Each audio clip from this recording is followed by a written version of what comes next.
She walked into that historic, wood-paneled hearing room on Capitol Hill, absolutely, unshakably convinced that she was going to utterly destroy him.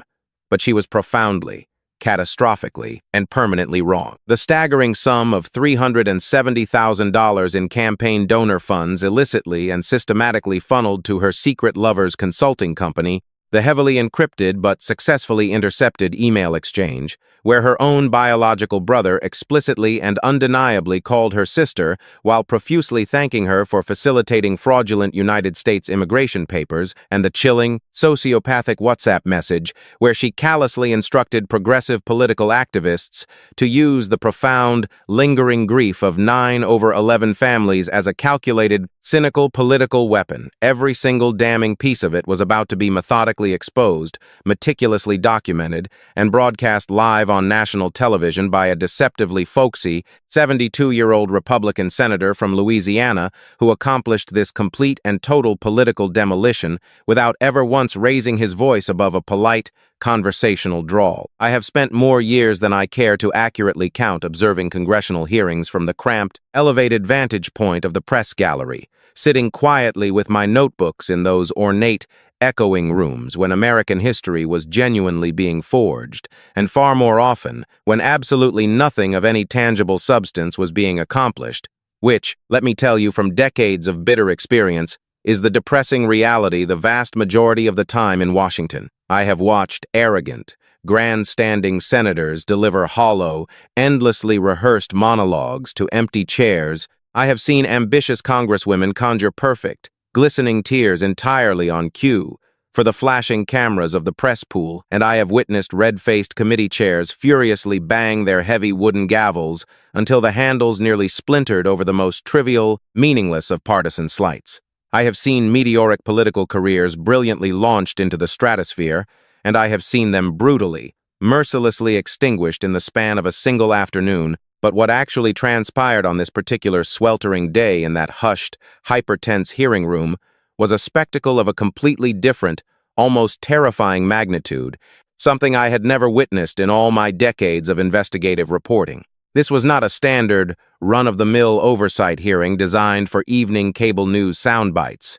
This was a reckoning, a meticulous, surgical, document-by-document evisceration of one of the most fiercely protected, heavily insulated, and notoriously untouchable politicians in the modern era of Washington politics. And by the time the final, definitive gavel fell echoing across the chamber, she was entirely, irreversibly finished. Her spectacular political demise was not brought about by the usual congressional theatrics of shouting matches, nor by cheap, easily dismissed partisan trickery, but by the relentless, suffocating weight of physical paper, by irrefutable, authenticated evidence, and by the cold, hard, unforgiving truth that she could no longer outrun. Let me take you step by step inside that suffocating room and tell you exactly how it unspooled, every calculated word, every damning document pulled from the depths of a simple folder, and the precise, agonizing moment, the undeniable realization of her own inescapable destruction washed over her frozen face. It commenced exactly the way she had carefully orchestrated and rehearsed it to begin, with Representative Ilhan Omar standing defiantly, almost regally, in the packed, sweltering House Foreign Affairs Committee hearing room, pointing a dramatically accusatory, trembling finger directly at the chest of Senator John Kennedy as she launched her opening, highly publicized salvo, her voice ringing out with rehearsed righteous indignation, as she declared to the breathless room that he represented everything fundamentally wrong with America's dark past and the shameful, enduring legacy of prejudice against immigrants and Muslims that the nation desperately, urgently needed to overcome. She had been strategically and unusually granted special, extended questioning privileges by the sympathetic committee leadership for what was supposedly a mundane, routine, strictly procedural hearing regarding international refugee resettlement policies, but absolutely everyone in that room, from the seasoned reporters to the Capitol police officers, standing guard by the heavy oak doors, knew full well she was not there to debate the dry, technical nuances of foreign policy. She was there for a highly publicized, career-boosting, viral takedown of a prominent conservative figure. Senator Kennedy, she sneered, her voice dripping with a palpable, manufactured contempt designed specifically for the social media algorithms, You sit there in your expensive tailored suit, with your exaggerated Southern drawl, pretending to care deeply about international human rights, while your entire political career has been aggressively built on systematically excluding vulnerable people exactly like me from ever achieving the American dream. The crowded public gallery immediately erupted in rapturous, deafening applause, heavily populated by progressive activists and organizers who had queued outside the Capitol building long before dawn in the freezing rain to secure a seat, many proudly wearing vibrant hijabs in a highly coordinated visual display of political solidarity, while several hoisted, hand-painted, bold signs reading, "Refugees welcome here and no human being is illegal," defying the strict committee rules against political demonstrations. Over in the designated cramped press section, the mainstream media reporters were already furiously hammering away at their glowing keyboards, their glowing, pre-written narratives about Senator Kennedy's impending, well-deserved public humiliation already half-written on their glowing laptop screens, and from my elevated vantage point in the back row, I could clearly see their eager, almost giddy anticipation. They already had their sensational, click-driven headlines prepped, and merely required the requisite, fiery sound bites from the Congresswoman to hit the publish button and blast the story to millions. And here is precisely where the charged atmosphere in the room experienced a microscopic but profoundly significant shift, my friends, because John Kennedy of Louisiana simply sat there quietly at the polished wooden witness table, utterly unbothered, perfectly serene, and as Omar's intensely prepared attacks grew increasingly vicious, unhinged, and deeply personal, several of us seasoned political observers noticed a slight, almost imperceptible upturn at the very corner of his mouth, a quiet, knowing amusement as if he were privately enjoying an incredibly satisfying inside joke that the rest of the screaming room was not yet privy to. I have seen that exact, chilling expression before in the smoky back rooms of political campaigns, and it is invariably on the weathered face of a veteran master card player who knows exactly what a pathetic, losing hand the desperate person across the table is holding, yet happily allows them to keep aggressively pushing all their remaining chips into the dead center of the table before springing the trap. You have never once known true struggle or real persecution in your entire privileged life, Omar continued relentlessly, her voice continually rising in a carefully modulated, theatrical crescendo of manufactured outrage, insisting to the silent room that he had never had to frantically flee a burning homeland, never languished for years in a squalid, disease-ridden refugee camp, and never had to painfully claw a fragile life from absolute nothingness in a hostile, unforgiving country where bigoted people exactly like him systematically viewed people exactly like her as imminent, dangerous threats to be eliminated rather than as fellow human beings to be warmly welcomed and embraced. She paused theatrically, soaking in the thunderous, sustained applause she had so skillfully and manipulatively elicited from her loyal base, aggressively demanding to know what he could possibly understand about the authentic, harrowing refugee experience and what conceivable, legitimate qualifications gave him the unmitigated audacity to sit in judgment of vital international policies affecting the absolute most vulnerable, desperate populations on the face of the earth. Every single politically astute, veteran observer watching this carefully choreographed spectacle unfold from their living rooms or their Capitol Hill offices instantly recognized her transparent strategy.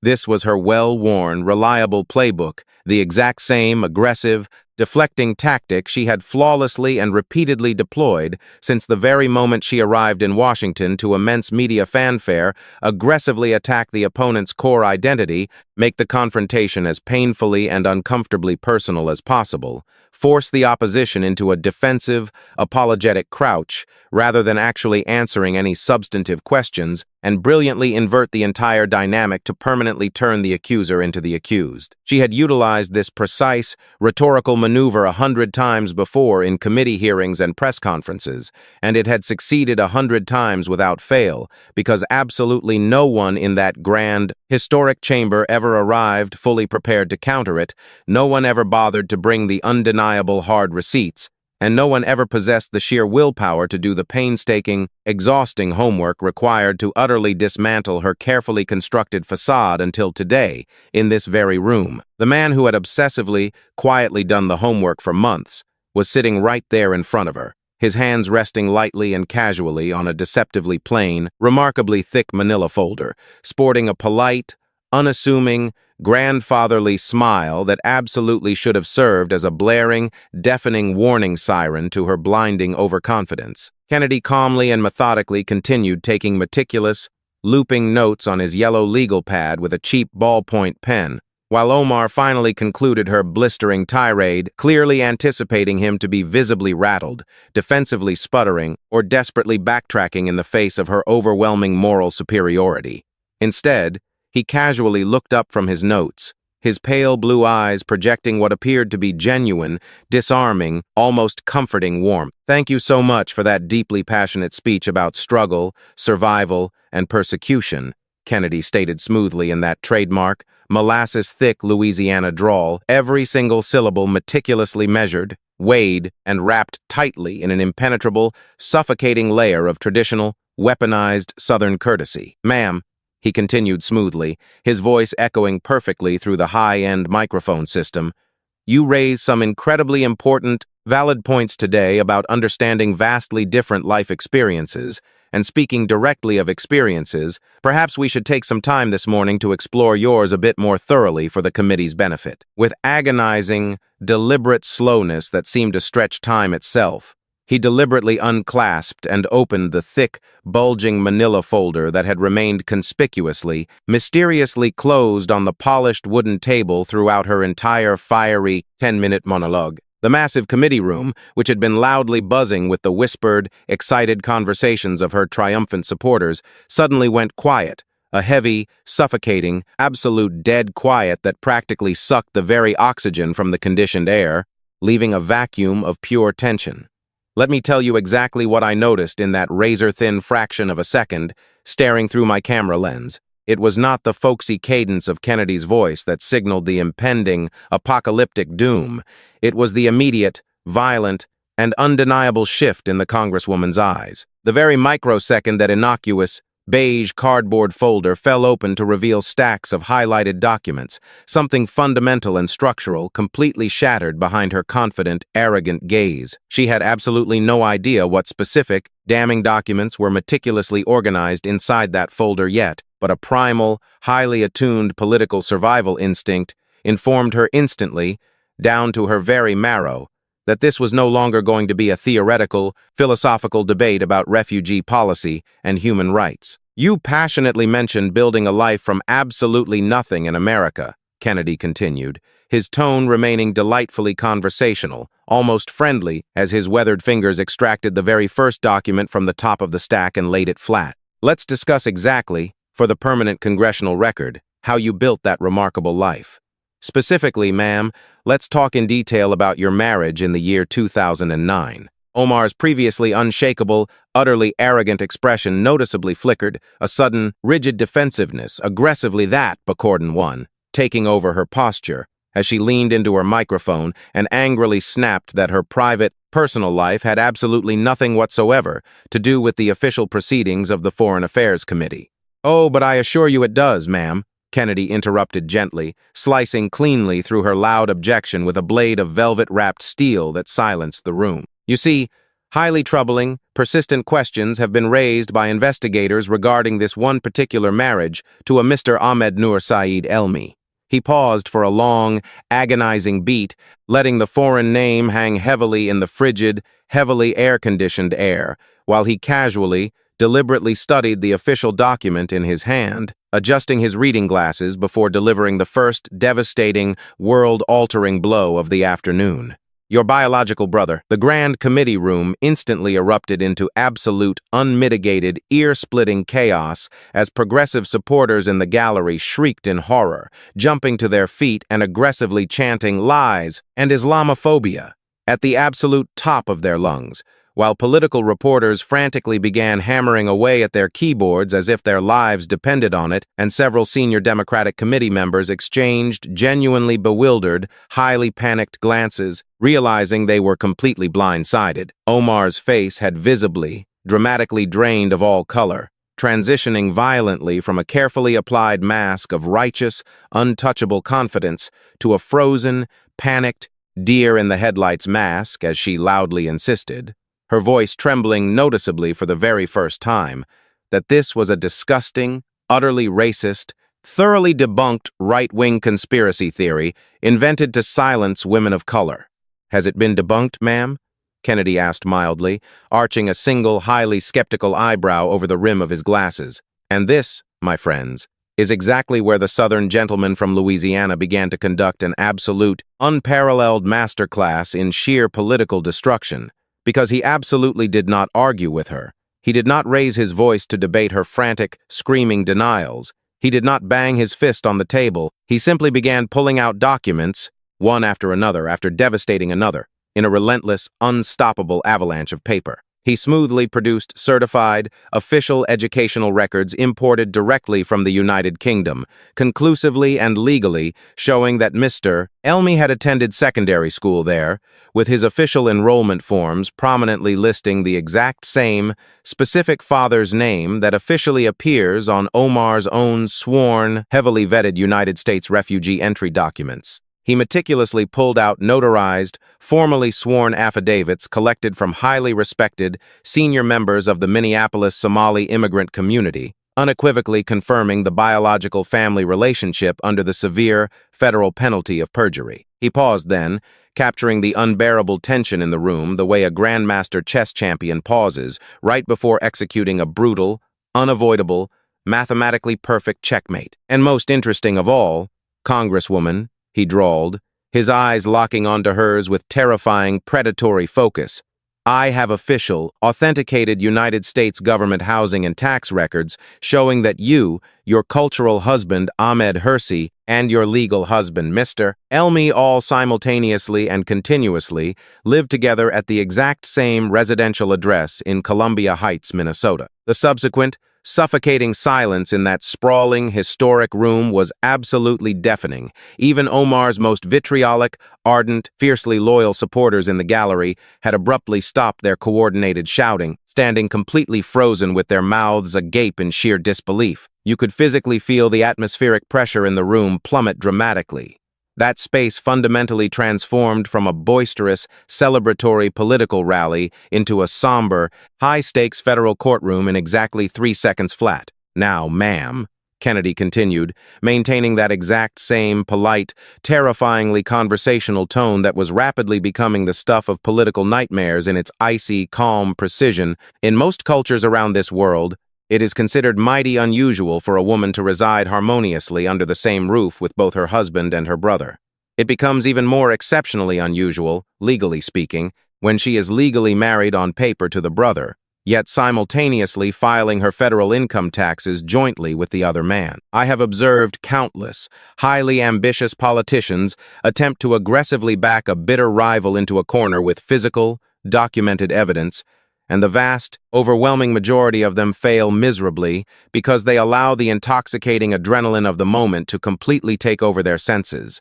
They get visibly, unprofessionally excited, they foolishly rush their carefully planned delivery, they editorialize, they pontificate, and they give their target an opening to escape. Kennedy committed absolutely none of those amateur, rookie errors. He just kept systematically, relentlessly pulling crisp, white paper out of that seemingly bottomless manila folder like a man calmly, routinely unpacking his Sunday groceries in his kitchen. Methodical, unhurried, utterly professional, and absolutely devastating. He smoothly produced verified, certified IRS tax returns from the years 2014 and 2015, demonstrating clearly and beyond a shadow of a reasonable doubt that Omar had deliberately filed jointly with Hersey while still being legally and officially married on paper to Elmi. "That is tax fraud, ma'am.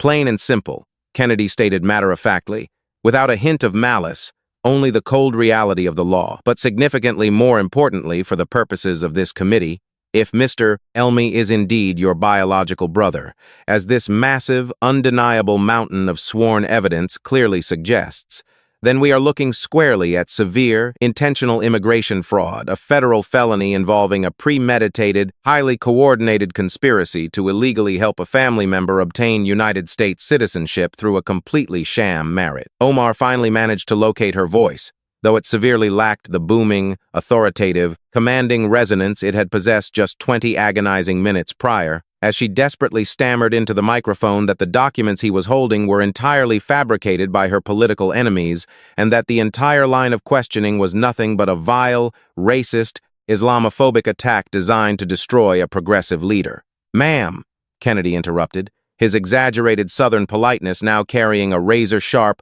lethal edge that cut right to the bone, "mathematics isn't Islamophobic. Basic DNA isn't racist."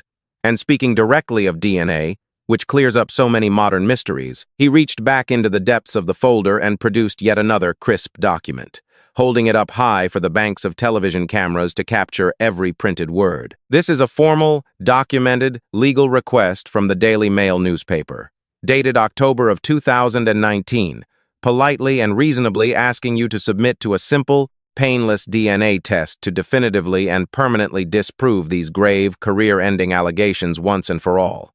You vehemently, repeatedly refused, multiple times, hiding behind your lawyers. If Mr. Elmi is truly not your biological brother, wouldn't a quick, painless, 10-second swab of the cheek clear this entire, ugly mess up immediately and vindicate you? Now, let me pause right here and paint a vivid, detailed picture of what I saw happening next, because the automated C-SPAN cameras, locked tightly onto the witness table, entirely missed the incredible human drama rapidly unfolding on the elevated committee dais. One of the most prominent, outspoken Democratic committee members, a staunch progressive ally who had defended Omar for years, recognizing the unmitigated, apocalyptic disaster unfolding before her very eyes, quietly, almost shamefully unpinned her vibrant, oversized "I Stand with Ilhan" button from her lapel and placed it face down, completely out of sight, on the polished mahogany desk. Others on the Democratic side were frantically, desperately scrolling through their secure government phones, texting their chiefs of staff in a sheer panic. The political rats were already frantically calculating the exact, precise distance to the nearest lifeboats as the ship went down in flames. And the terrifying, paralyzing reality was that John Kennedy had barely even warmed up. "But we're just getting started here today," Kennedy announced cheerfully, meticulously and neatly organizing his scattered papers to prepare for the next highly targeted revelation. "Shall we continue exploring exactly how you've built your much-touted, highly publicized American success story? I think this committee, and the American taxpayers watching at home, would be exceptionally interested in carefully examining your campaign finance activities." Omar gripped the thick, curved wooden edge of the witness table so fiercely that her knuckles turned stark, bone white. The aggressive, confident hunter had instantly, irreversibly become the trapped, defenseless, terrified prey, and every single person in that suffocating, silent room could clearly see the sheer, unadulterated panic setting in behind her eyes. If you have ever cynically, bitterly wondered what genuine, inescapable, absolutely ruthless accountability actually looks like in the murky, corrupt swamp of Washington, D.C., this was its unadulterated, pure embodiment. The Southern gentleman with the deceptively gentle smile and the devastatingly thoroughly researched documents calmly adjusted his reading glasses and pulled out a thick, newly labeled, ominously large section from his manila folder. I could clearly read the bold, black Sharpie marker from my seat in the press row. Immigration records. Omar, Elmi timeline. The committee room remained tensely, uncomfortably, almost supernaturally quiet, the earlier raucous, chaotic cheering having been entirely, permanently replaced by the grim, heavy, oppressive atmosphere of a military tribunal watching irrefutable, undeniable evidence of treason being laid out on a table. Let's explore this rather complex, highly unusual marriage timeline in exacting, chronological detail, shall we? Kennedy began, his tone carrying the patient, deliberate condescension of a seasoned teacher explaining a very simple, rudimentary concept to a particularly slow and stubborn child. He walked her step by step through the public records, forcing her to verbally confirm, on the microphone, in 2002 she entered into an Islamic faith marriage with Ahmed Abdesalan Hirsi, subsequently had 2 children with him, separated but did not legally divorce in 2008. And then suddenly, inexplicably legally married Ahmed Nur Saeed Elmi in 2009, filing a formal, binding legal certificate with the state of Minnesota. Omar, her jaw visibly clenched in seething, impotent, white-hot fury, tried to brush the entire line of questioning off, stating she had already exhaustively explained this timeline to the media and the ethics board. "Please, ma'am, let's establish the firm undeniable facts first for the record," Kennedy instructed patiently, ignoring her protests. This specific, relentless technique is exactly what separates Kennedy from every other grandstanding, incompetent senator I have watched operate in 30 years of covering the Hill. He was not asking these questions to learn the answers. He already knew every single answer to a microscopic, molecular level of detail. He was methodically, brutally building an inescapable, airtight cage, forging it bar by iron bar, question by methodical question, forcing her to independently confirm every single foundational fact on the official congressional record, so that when the incredibly heavy hammer of the final evidence finally landed, she had already permanently locked herself into the timeline, leaving her absolutely no rhetorical room to run, no wiggle room, and no possibility of denial. He then produced a dense, incredibly thick stack of residential lease agreements, official utility bills, and certified voter registrations, laying them out deliberately on the table to prove, conclusively, that during her legal marriage to Elmi, all three adults, Omar, Hersey, the father of her children, and Elmi, her legal husband, were simultaneously, continuously residing at the exact same tiny residential address in Columbia Heights. Looking up at the stunned, completely silent committee, Kennedy offered a folksy, devastating observation. "I don't know about y'all up here, but where I come from down in Louisiana, that is what we respectfully and politely call a mighty, unusual, crowded living arrangement." A wave of nervous, highly uncomfortable, practically hysterical laughter rippled through the tense room, while several Democratic committee members were now actively, painfully avoiding making any eye contact whatsoever with Omar, staring intently at their blank notepads. But Kennedy wasn't even close to done tightening the agonizing screws. He smoothly transitioned to revealing that while living in this bizarre communal arrangement, Omar was actively, legally sponsoring Elmi's international student visa application for North Dakota State University, utilizing her exact status as his legal, American wife to secure him highly lucrative in-state tuition discounts, and, critically, the legal right to remain inside the United States borders. When Omar desperately attempted to dismiss the absolute mountain of paperwork as purely circumstantial and easily misinterpreted, Kennedy's smile widened ominously, revealing a glimpse of the predator beneath the gentleman. "Is it circumstantial, ma'am? Well then, let's examine some significantly less circumstantial, much more direct evidence."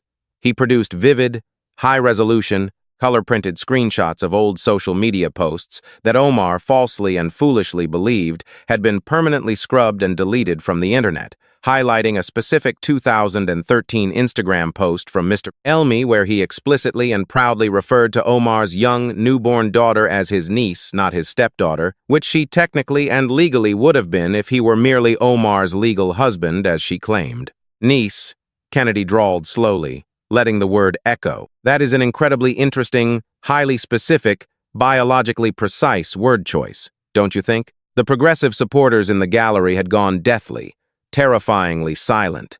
The arrogant bravado was entirely gone. The protest signs were lowered, and several were beginning to slowly, shamefully, and quietly edge their way toward the heavy oak exit doors, desperate to distance themselves from the radioactive fallout. The relentless, punishing barrage of paper continued without mercy or hesitation as Kennedy systematically dismantled her lifelong web of lies, producing official, stamped British educational documents bearing the embossed seal of the UK government, listing Elmi's father as Nur Saeed Elmi, and then immediately juxtaposing them with Omar's own original 1,995 refugee application, listing her father as Nur Saeed Elmi. He looked at her with an expression of mock, exaggerated confusion, presenting her with an impossible, completely devastating binary. Either this was the most remarkable, statistically impossible, miraculous coincidence in the entire history of the world, or Ahmed Elmi was, unequivocally, her biological brother. Omar, her composure completely shattered into a million jagged pieces, practically shouted into the microphone that desperate refugees frequently change their names upon arriving in America to avoid persecution, a flimsy defense that Kennedy amiably agreed was occasionally common. which was exactly why he had directed his investigative staff to dig significantly deeper and cross-reference the data. He slammed down a new, remarkably thick stack of papers, sworn, notarized affidavits from 6 highly respected, elder members of the Minneapolis Somali community, all signed under the severe, unforgiving penalty of perjury, with one specific, highly credible elder, Mrs. Fadumo Hassan, detailing exactly how she knew the family intimately back in Somalia long before they fled, definitively and absolutely confirming the biological sibling relationship between the two. The tension in that room was so thick, so heavy, so completely suffocating, you could practically feel it physically pressing against your skin, making it hard to breathe. Even the normally stoic, utterly bored C-SPAN camera operators were visibly leaning in over their viewfinders, completely captivated by the absolute historical destruction occurring before their lenses. You could hear every ragged, panicked breath Omar took, every nervous click of a reporter's ballpoint pen, every stifled, uncomfortable cough from the gallery. "Now, here is the undeniable, absolute smoking gun," Kennedy stated, his voice suddenly dropping its folksy charm and adopting a deadly, serious, highly prosecutorial tone that chilled the blood. He held aloft a printed email, retrieved through a grueling, years-long Freedom of Information Act request from official, highly secure government servers, an exchange between Omar and Elmi from 2011 that she had foolishly believed was deleted and buried forever. He read it aloud to the breathless, completely paralyzed room. "Thanks for helping me get papers, sister. I'll make sure to pay you back when I get to London." And then he read Omar's damning, criminal response. "No need to pay back. Family helps family. Just be careful and delete these emails." Loud, shocked, audible gasps echoed violently through the ornate committee room, and one senior Democratic member, unable to contain himself, muttered a highly unprintable expletive, loud enough for the sensitive microphones to pick up and broadcast live to the entire nation. "Thanks for helping me get papers, sister," Kennedy repeated, letting the devastating word hang suspended in the air. "Not wife. Sister. And your explicit, direct instruction to delete the evidence of family helping family commit fraud. That is pretty crystal clear, wouldn't you say, Congresswoman?" Omar's face morphed from defensive, righteous anger to sheer, unadulterated, primal terror as she desperately, weakly claimed the email was a fake, fabricated document planted by her enemies. "Fabricated by the State Department?" Kennedy asked innocently, twisting the jagged knife deeper into the wound. "Because that is exactly where this email was legally retrieved from. Official United States government servers, date-stamped, forensically authenticated by federal cyber experts, and legally provided under the Freedom of Information Act. Let me tell you something profound about that specific, unforgettable moment in time. I have spent my entire adult life watching slippery, charismatic politicians lie directly to the public, and I have seen them lie incredibly well, with conviction and grace, but when she claimed it was fabricated and he calmly cited the State Department's forensic authentication, you could literally see the exact agonizing microsecond her brain fully processed the terrifying reality that the lie was absolutely not going to save her this time. It was exactly like watching a highly confident, arrogant person aggressively step off the edge of a sheer cliff, only to realize in midair that there is absolutely no ground beneath them to catch their fatal fall. He immediately pivoted to the severe criminal tax implications of her actions, holding up the fraudulent joint returns she had signed under penalty of perjury, reminding her with icy precision that correcting massive tax fraud only after being caught red-handed by conservative investigative journalists merely transforms it into admitted, fully documented tax fraud. He then delivered the final, devastating blow of that particular section. The IRS Criminal Investigations Division had officially opened an active, sprawling investigation into her fraudulent returns and the illicit tax benefits she had illegally, repeatedly claimed. 3 Democratic committee members immediately stood up, hastily gathered their briefcases and belongings, and silently walked out of the room without looking back. The mass exodus had officially begun. And let me tell you, my friends, there is absolutely no sound in the cutthroat, hyper-competitive world of Washington quite like the distinctive, echoing sound of your political allies abandoning you to save themselves.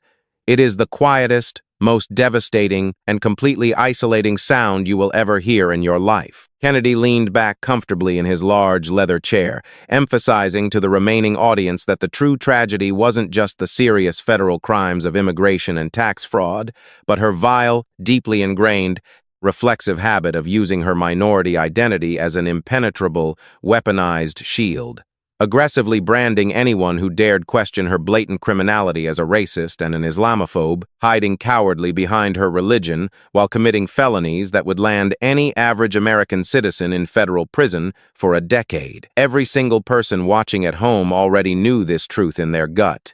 They had known it for years, watching her operate, but they desperately needed someone with the authority, the courage, and the evidence to finally say it on the official record, under the blinding committee lights, with the national cameras rolling, and John Kennedy was the man who finally said it. Omar's hands were visibly shaking now, violently trembling against the table as her highly paid chief aide frantically whispered urgent, panicked legal advice into her ear, undoubtedly begging her to immediately invoke her Fifth Amendment rights to avoid further, catastrophic self-incrimination. When Omar stammered, her voice completely broken, that she needed to urgently consult with her attorney, Kennedy graciously agreed to a 5-minute recess, flashing that terrifying, gentle Southern smile one last time as he casually advised that she might want to use the short break to call her major campaign donors or the fellow Democrats who were rapidly, publicly reconsidering their political support. When the committee reluctantly reconvened after the break, the visual optics in the room were absolutely stunning and highly revealing.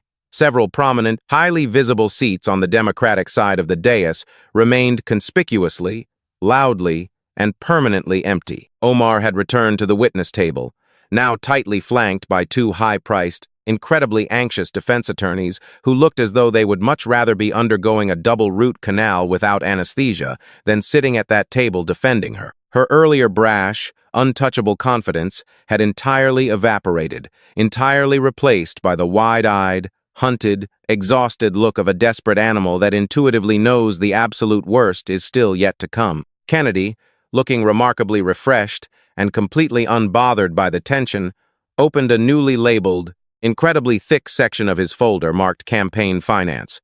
Minette, his tone signaling instantly that the impending revelations would somehow be even more legally damaging than the multiple felonies he had already exposed. He methodically walked the committee through the Federal Election Commission records, detailing exactly how her campaign had funneled approximately $370,000 to Tim Minette's consulting firm, E Street Group, during the exact same period she was engaged in an illicit, highly secretive extramarital affair with him. When Omar tried to furiously, desperately object that her personal relationships were off-limits and irrelevant, Kennedy smoothly countered that personal relationships instantly become severe federal matters when campaign donor funds are utilized to facilitate and hide them. He produced the sworn, devastating divorce deposition of Dr. Beth Minette from the D.C. Superior Court, reading devastating, highly emotional excerpts aloud where the devastated wife testified under oath that Tim admitted to the affair, casually explaining that they could afford their lavish, romantic, jet-setting lifestyle because Ilhan's campaign is covering everything. The committee room once again plunged into that suffocating, dead silence.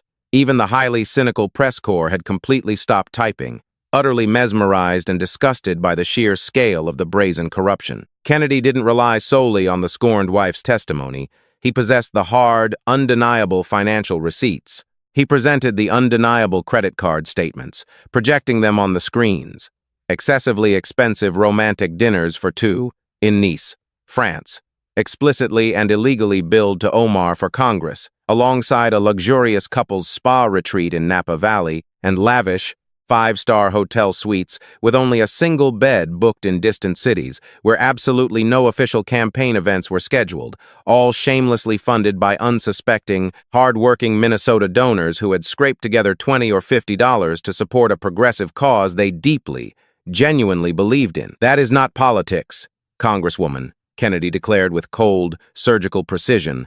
"That is theft." When Omar weakly, pathetically protested that they were legitimate campaign expenses related to consulting, Kennedy connected his smartphone to the committee's massive audio system, playing a damning, secretly recorded audio text message from Tim Minette to his wife during their bitter divorce, his voice echoing loudly through the silent chamber. "Stop calling me about money. I told you. Ilhan's campaign is paying for everything. Now just be patient until the divorce is final." The collective, horrified gasp from the gallery was audible. One of Omar's own fiercely loyal, long-time staffers was visibly seen burying her face in her trembling hands, quietly weeping at the betrayal. But the financial corruption didn't end there. Kennedy showcased newer FEC records, proving that after the affair became fully public and they officially married in 2020, the illicit payments didn't cease. They astronomically, brazenly increased, with her campaign funneling a staggering $1.1 million to her new husband's company in a single year, essentially converting massive amounts of campaign funds for blatant personal enrichment, a severe federal crime carrying heavy prison time. He then detailed the Minnesota Campaign Finance Board's official, binding findings of her previous guilt for illegally using donor money for personal travel, using campaign funds for personal tax preparation to cover up her fraudulent joint returns, and, most poetically corrupt of all, utilizing $6,000 in campaign funds to pay the very divorce attorney who handled her highly controversial separation from her brother. Campaign donors unknowingly funded your seamless, illegal transition from immigration fraud to campaign finance fraud, Kennedy mused, shaking his head. The progressive activists who had begun the morning loudly cheering for her, convinced she was a hero, were now silently, shamefully filing out of the room in droves, many actively removing their solidarity hijabs and campaign pins as they hurried toward the exits. This abandonment was rapidly escalating into a full-blown, undeniable stampede. And when your own fiercely loyal, die-hard base walks out on you, it isn't because of mere allegations. They walk out because they know in their bones that the devastating allegations are absolutely, undeniably true. Kennedy then introduced the final, crushing, deeply personal element of her financial crimes, the Northside Wine Group investment scheme. He had the severely defrauded investor, a man named Naeem Mode, stand up right there in the middle of the gallery. Moad, trembling with uncontrollable rage and sorrow, shouted that Tim Minette had completely defrauded him of a $300,000 investment money that was subsequently illegally used to purchase the $1.3 million Washington, D.C. mansion where Omar currently lived in luxury. Mode screamed, tears in his eyes, that Minette had explicitly used his wife's powerful position as a sitting congresswoman to guarantee non-existent, lucrative government contracts, completely swindling him out of his children's hard-earned college fund. Kennedy gently, respectfully allowed the desperate victim to speak his piece before thanking him and turning a cold, unforgiving stare back to Omar, producing her official 2023 financial disclosure form that proved she had personally reported massive, significant income from this fraudulent enterprise, effectively making her a willing accessory after the fact to interstate wire fraud. When Omar's frantic, highly paid lawyer desperately stood up to object, Kennedy silenced him instantly by producing the freshly filed civil racketeering lawsuit and confirming that the FBI had officially opened an active, aggressive wire fraud investigation into the matter. The lawyer slowly sat back down, completely mute, physically defeated, and when a high-priced defense attorney hired specifically to protect you sits down and shuts his mouth during a hearing, you are bearing witness to a man who has just tragically realized his client is entirely, legally, and permanently indefensible. You have turned your congressional campaign into a highly lucrative, entirely illegal criminal enterprise, Kennedy summarized brutally, asking her how she could possibly sleep at night knowing she had robbed her own idealistic supporters blind. Omar, in one final, utterly pathetic display of desperation, wailed into the microphone that she was being unfairly targeted because she was a strong woman of color. Kennedy, his voice carrying a note of raw, unfiltered, deeply held disgust for the very first time all day, cut her off instantly and sharply. "Ma'am, fraud is not a cultural practice. Stealing is not a religious belief. And a crime does not miraculously become legal simply because a woman of color commits it." He completely eviscerated her cynical reliance on identity politics, exposing how she had deeply, permanently dishonored every legitimate, hard-working refugee, every honest woman in a position of power, and every Muslim who practiced their faith with integrity without using it as a convenient, cynical shield to hide from federal indictments. The room was in complete, unmanageable disarray.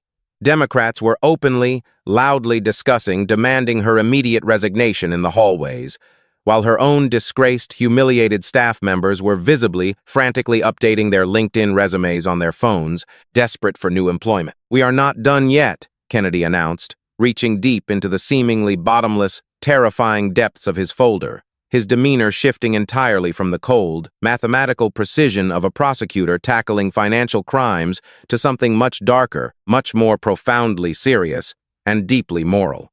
He was about to fully expose the deep-seated, vile, systemic hatred that she harbored, an ugly, ancient anti-Semitism that had been hiding in plain sight within the hallowed halls of the United States Congress for years, constantly excused by her allies. He brought up her infamous, widely condemned "it's all about the Benjamins" baby tweet and her vicious assertion that AIPAC literally buys politicians, completely dismantling her hollow, forced, PR-driven apologies by proving definitively it was part of a deeply ingrained, highly hateful, ongoing pattern of bigotry. He produced printed, high-resolution screenshots of deleted tweets from 2019 where she claimed AIPAC owns Congress and buys politicians like groceries, demanding the exposure of the shadowy Jewish puppet masters. He didn't stop at mere deleted tweets. He produced a terrifying, crystal clear audio recording from a private 2019 fundraiser in Minneapolis, secretly recorded by a deeply disturbed donor who couldn't believe what he was hearing, where Omar's voice was clearly, undeniably heard accusing Jewish members of Congress of having sinister, divided loyalties, claiming they put Israel first and America second, and demanding they be carefully watched and aggressively countered. As the hateful, bigoted rhetoric echoed loudly through the stunned committee room, two Jewish Democratic committee members stood up, tears openly streaming down their faces, completely shattered by the betrayal, and walked out in profound, unadulterated disgust. Kennedy meticulously documented her horrific, completely unhinged hypocrisy, showing how she aggressively demanded accountability from liberal democracies like the U.S. and Israel while simultaneously, consistently equating them to brutal, murderous terrorist organizations like Hamas and the Taliban. He provided undeniable financial records and photographic evidence of her being the honored guest speaker at major fundraisers for CARE, an organization definitively tied to Hamas through the Federal Holy Land Foundation trial, and proved her campaign was receiving substantial, continuous financial donations directly from board members of the Qatar Foundation, a state that actively hosts and funds Hamas leadership. He displayed a damning, massive photograph of her smiling broadly and shaking hands warmly with Mahmoud Hassan, a known, dangerous Hamas operative inside a Palestinian refugee camp during a 2019 congressional visit. Kennedy painted a horrifying, undeniable, incredibly detailed picture.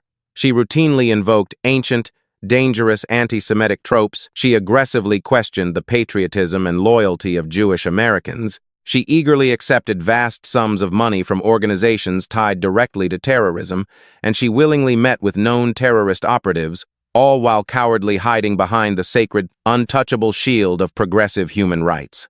But all of that, as horrific as it was, paled in comparison to the final, truly apocalyptic section of Kennedy's folder, a moment that fundamentally, permanently altered the atmosphere of the room and brought the agonizing, terrifying reality of her true character into the starkest possible light. His Southern courtesy vanished completely, entirely replaced by the grim, terrifying, unyielding demeanor of a prosecutor delivering a lethal, emotionally devastating closing argument in a capital murder trial. He respectfully, solemnly acknowledged the tearful 9/11 families sitting quietly in the front row of the gallery, tightly clutching framed photographs of their murdered loved ones, before turning his absolute wrath upon an increasingly pale, physically shaking Ilhan Omar.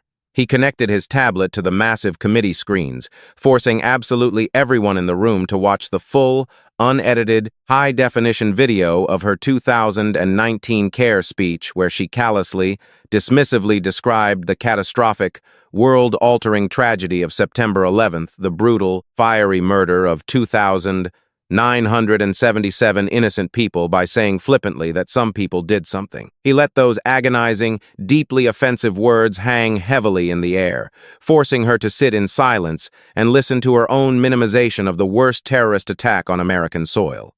But he didn't stop there. He proved conclusively it wasn't a mere slip of the tongue or a taken-out-of-context remark. He produced a 2013 transcript where she explicitly blamed America's military actions for the attacks, and a horrifying, recently recovered deleted post from a Somali language forum on the 2013 anniversary of 9/11, where she coldly stated that Americans overreact to the attacks and use it merely as an excuse for Western imperialism. A father in the gallery, weeping uncontrollably, stood up and screamed in absolute agony that his 23-year-old daughter who burned alive in the North Tower was not a mere statistic or an overreaction, forcing Kennedy to gently, compassionately calm the grieving man so he could deliver the final, killing blow. He produced authenticated, highly encrypted WhatsApp messages from a 2019 private group chat with radical activists, where Omar sinisterly, psychotically advised them regarding the 9/11 attacks. The American obsession with 9/11 is useful. Use their guilt against them.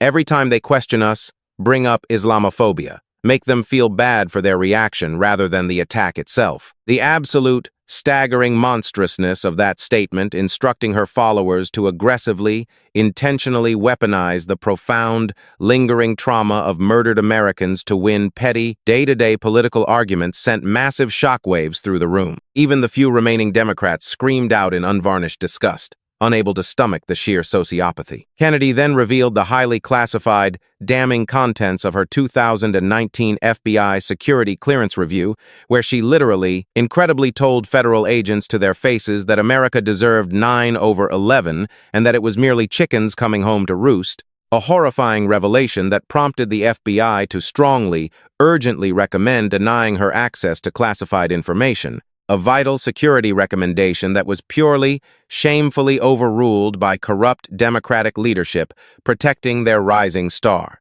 And finally, Kennedy read a heartbreaking, deeply spiritual statement from Imam Abdisalam Adam, the highly respected spiritual leader of her own Islamic center in Minneapolis, utterly disavowing her, stating she brought immense shame upon all Muslim Americans, constantly minimized terrorism, and represented only her own toxic, boundless ambition and deep hatred, not the peaceful Islamic faith.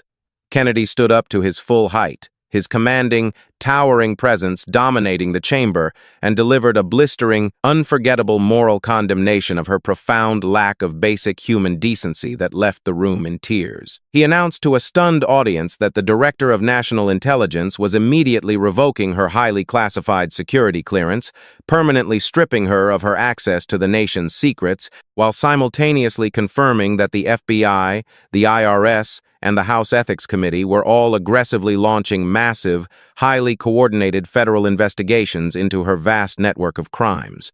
"Your career in Congress is over, ma'am," Kennedy stated with absolute, chilling, undeniable finality. "Not because of your religion, or your race, or your gender, but because you are a fraud, a thief, and a terrorist sympathizer who somehow managed to con your way into the United States Congress." The room exploded into sheer, unadulterated pandemonium.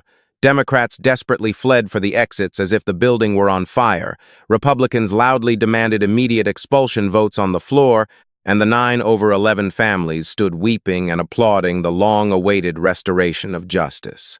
Omar sat there completely frozen, a broken, entirely empty shell of a politician who finally realized she was completely trapped with absolutely no moves left to play. She attempted one final, incredibly pathetic, weak shriek of McCarthyism, but Kennedy effortlessly crushed it, pointing to the literal mountain of 127 pieces of authenticated, hard, physical evidence spread across the table, contrasting his meticulous, undeniable facts with her empty, hysterical rhetoric. He even read aloud the brutal, recently leaked text messages from her own squad allies, AOC and Rashida Tlaib, who were already frantically, cowardly coordinating behind the scenes to completely abandon her and save their own political careers, proving conclusively that in Washington, loyalty is merely a transaction that immediately expires the moment you become a political liability. The chairman of the committee, utterly exhausted and thoroughly disgusted, demanded an immediate emergency session to strip her of all remaining committee assignments, while Representative Jerry Nadler submitted a formal, unanimous demand for her immediate resignation signed by every single Jewish Democrat in the House, followed swiftly by a merciless, cutting statement from Speaker Nancy Pelosi, finally cutting her loose to the wolves. As heavily armed, stoic Capitol Police officers formally entered the room to forcibly escort the entirely disgraced Congresswoman out and permanently strip her of her secure credentials, she turned back one last time, her face a grotesque, twisted mask of impotent rage and desperate tears, screaming wildly that she would fight this, that she was the ultimate victim of a vast conspiracy. "No, ma'am," Kennedy said quietly, not even bothering to look up as he neatly packed his devastating files away into his briefcase. "It's over. You're done. America has rejected you. Your party has abandoned you, and justice has finally caught up with you." As her shrieks faded down the long marble hallway, Kennedy tipped an imaginary hat respectfully to the weeping 9 over 11 families and walked out into the corridor with the exact same quiet, unshakable dignity with which he had arrived. The massive political earthquake he had deliberately triggered did not cease when the bright camera lights finally flicked off. It was only just beginning to rip through the entire political landscape. By that very evening, the Minnesota Democratic Farmer Labor Party and the Congressional Progressive Caucus had officially suspended her. Her own furious, deeply betrayed constituents were violently protesting outside her locked Minneapolis district office demanding justice, and the U.S. Attorney for the District of Minnesota announced the convening of a federal grand jury to thoroughly examine the sprawling web of campaign finance and immigration fraud. On cable news networks across the entire political spectrum, from Fox to CNN to MSNBC, the blistering headlines were entirely unanimous in their utter condemnation, while a prominent Democratic challenger immediately announced a primary run to purge the stain of her corruption from their district. Later that night, sitting quietly on his darkened, peaceful porch in Madisonville, Louisiana, Senator Kennedy gave a single, brief interview, expressing no joyous triumph, only a profound, heavy sadness that the deep, festering infection of corruption and hatred had been allowed to linger in the body politic for so incredibly long, harming so many innocent people along the way. "This country gave that woman everything," he whispered into the muggy Louisiana night, staring out over the dark, still waters of the bayou, and she repaid it with lies and hatred. But in the end, the system worked. Truth won. For a fleeting moment, as the crickets chirped in the heavy silence, it seemed the chaotic, destructive saga was finally, definitively over. The reporter thanked him, the bright camera light clicked off, and Kennedy slowly rose from his rocking chair to head inside for the night. But just as his hand touched the tarnished brass of the screen door, his secure, government-issued phone abruptly vibrated in his chest pocket. He pulled it out, the harsh, blue light illuminating his weathered face in the darkness. It was an encrypted, highly classified message from a senior whistleblower deep inside the Treasury Department. Kennedy narrowed his eyes, reading the text twice to ensure he wasn't hallucinating. "Senator," the message read, "you only found half the money. We've just located a hidden offshore server that officially ties the E Street Group's finances, not just to domestic campaign fraud, but to a massive, illegal slush fund directly controlled by the highest echelons of Iranian intelligence." The money didn't stop with her. It goes all the way up to the chairman. Kennedy stood frozen in the stifling heat, his thumb hovering over the screen, realizing with a cold jolt of adrenaline that the political bloodbath he had just orchestrated was not the grand finale at all. It was merely the opening act of a war that was about to tear Washington apart.